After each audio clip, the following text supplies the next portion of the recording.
Hello, this is Japanese Economic Review Channel. Welcome to today's briefing on the Japanese consumer paradox for February 2026. While real worker incomes are rising, actual household spending continues to decline.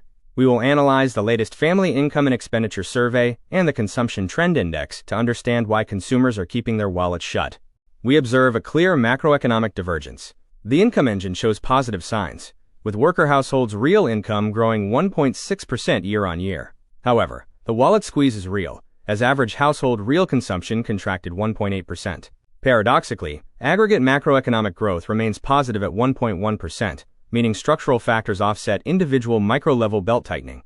Looking at incomes, worker households earned an average of 589,038 yen in February, a nominal growth of 3.0%. More importantly, real income grew by 1.6%, marking the second consecutive month of real increase. Notably, spouses and other household members strongly contributed to this growth, with real incomes rising 3.9% and 12.3% respectively. Despite real income growth, workers are not spending. After taxes and social insurance, disposable income is 490,520 yen. Yet, the average propensity to consume, APC, is only 63.9% on a seasonally adjusted basis, down 1.0 point from last year. Consumers have more cash, but are aggressively saving roughly 36% of their take-home pay due to lingering anxieties. This defensive mindset results in spending contraction. For two or more person households, monthly expenditure was 289,391 yen, a real year-on-year drop of 1.8%. This marks the third consecutive month of real decline. However, this seasonally adjusted month-on-month indicator shows a 1.5% real increase, suggesting a potential bottoming out of this contraction. Why the caution? The answer lies in the inflation tax. Mapping nominal versus real spending growth reveals a significant gap. This physical delta highlights the exact toll of inflation over the last 12 months. Households spend more nominally but receive less in actual volume, forcing them to prioritize essentials and delay discretionary purchases. Let's break down the 289,391 yen wallet.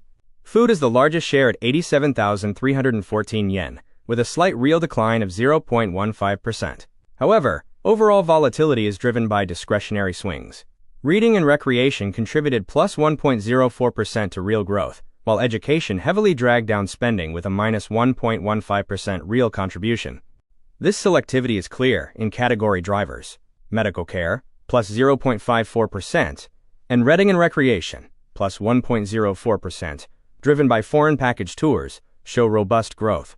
Conversely, heavy cuts are occurring in education, minus 1.00%, dragged by private university fees, and transport/auto, minus 0.71%, due to delayed automobile purchases.